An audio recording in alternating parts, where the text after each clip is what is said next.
Hi guys, good evening. So, nandito tayo kay Goldie. Medyo busy lang tayo kaya hindi tayo masyadong nakakalabas kasama si Goldie.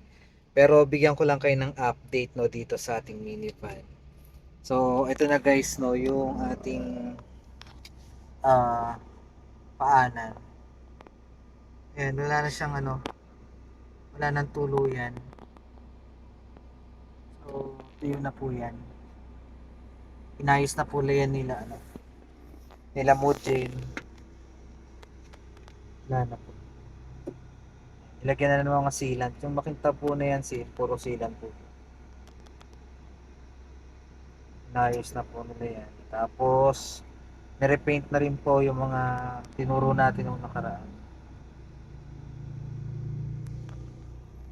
So, ayan po. Tapos, yung doon sa may tulo, ayan, inayos na rin po nila yan. Wala nang tulo. Wala na rin pong tulo yung mga pinakita nating tulo sa kanila nung nakaraan.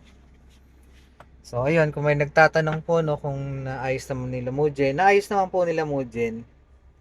Wala naman pong problema. Madali naman po silang kausap. And at the same time, ang kagandahan po kay Lamogen is 3 months po ang kanilang warranty no, para sa mga unit na nilalabas nila.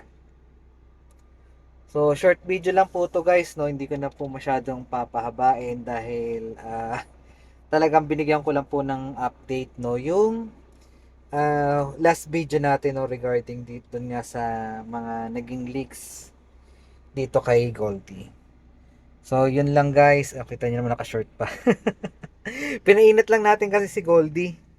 Ayun, kita nyo malamig pa yung temperature. Pinainit ko lang gawa ng gawa ng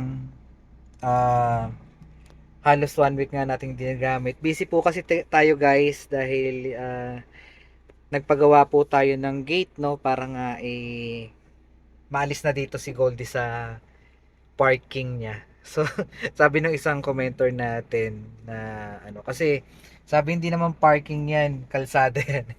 So, ayan. Hindi ko alam kung paano babanggitin kasi kung sasabihin ko naman, mas parang hindi yata appropriate pag pupunta po tayo sa kalsada ni Goldie. Ano ba? parang mas maganda siguro yung yung pupunta tayo sa parking ni Goldie. Ayan. Do kalsada po ito, ayan. Pero mas maganda po pakinggan kasi parking ni Goldie. Alam naman po natin kalsada yan.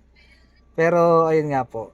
Kaya na-busy rin tayo kasi inaayos po natin no, yung paglalagyan ni Goldie. Para doon na po siya talaga doon sa bahay. So, antay-antay lang Goldie, lilipat ka na doon sa iyong bagong pagkakalagyan. So, yun lang po. Maraming salamat po. Ito po si Kuya Jobert. At ito ang Unwanted. Bye-bye.